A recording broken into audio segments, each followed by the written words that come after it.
Peter Malinauskas will be the state's 47th Premier in a win that's even put the outgoing Premier's own seat in doubt. Reporter Leah McLennan joins us now from Adelaide. Leah, was this expected?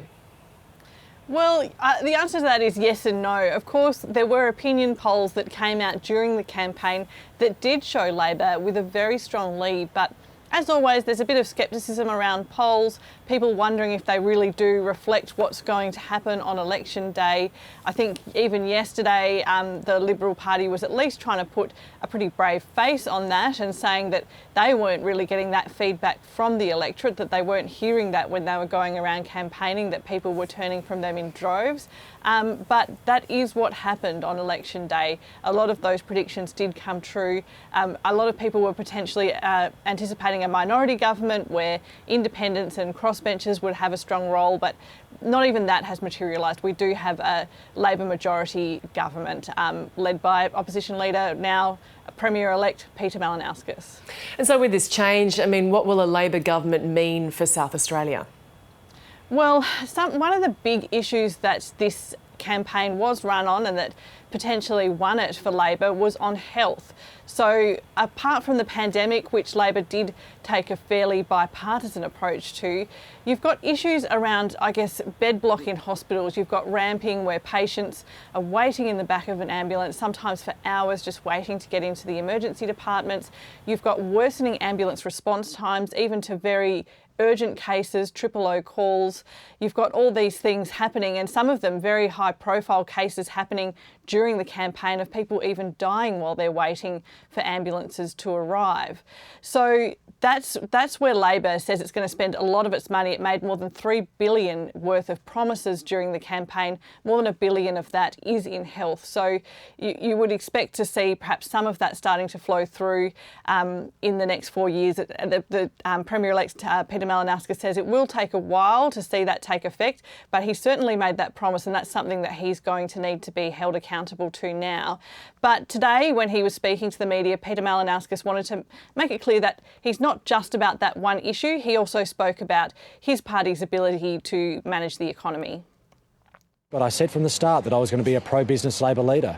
I do believe that our economy works best when we achieve the right balance between the interests of capital and labour, and only the Labor Party understands the importance of that. When you have a pro-business Labor Party, you see the interests of working people working together with the interests of business to ensure that our economy delivers for everybody, not just the few. And of course, when you combine that with thoughtful policy around key government services, particularly at a state level, education and obviously health, we can do good things to help people out. But we've also got a program and an agenda that speaks to the long-term interests of our state. Leah, how did Premier Stephen Marshall react? Because as well as losing government, he could lose his own seat. Yes, well, it was obviously a very difficult day for Stephen Marshall and for the Liberal Party. They've lost a lot of talent from, now they'll be sitting on the opposition benches without the man who was their Deputy Premier at the election, Dan Van Hoos-Pellekaan. People will be watching what happens in Stephen Marshall's seat of Dunstan very closely to see if in fact he'll be returned. He did seem confident about that last night, at least about his own seat, but certainly a lot of talent gone from those Liberal Party benches. But surprisingly, when the Premier did did make his concession speech, he was remarkably upbeat. We came to government 4 years ago, an incredible situation. Since then we've had fires, floods, fruit fly, the coronavirus, bushfires. I think we leave South Australia in an immeasurably better situation than what we found 4 years ago. But I feel very grateful that we live in a democracy where everybody gets their vote. And today the people of South Australia have spoken. They've elected a new government. But it doesn't take away from the work that we have done in South Australia over the last 4 years. So now it's the very early days after this election. We've got to see what both parties are going to do. Peter Malinauskas and his team will be getting to work, setting up their shadow cabinet, working out what their strategy is going to be, or I'm sure that strategy already exists, but implementing that strategy for their first weeks and months of government.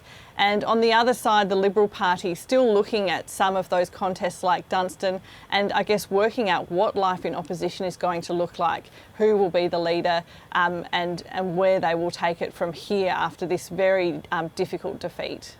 Leah McLennan with the latest there from Adelaide.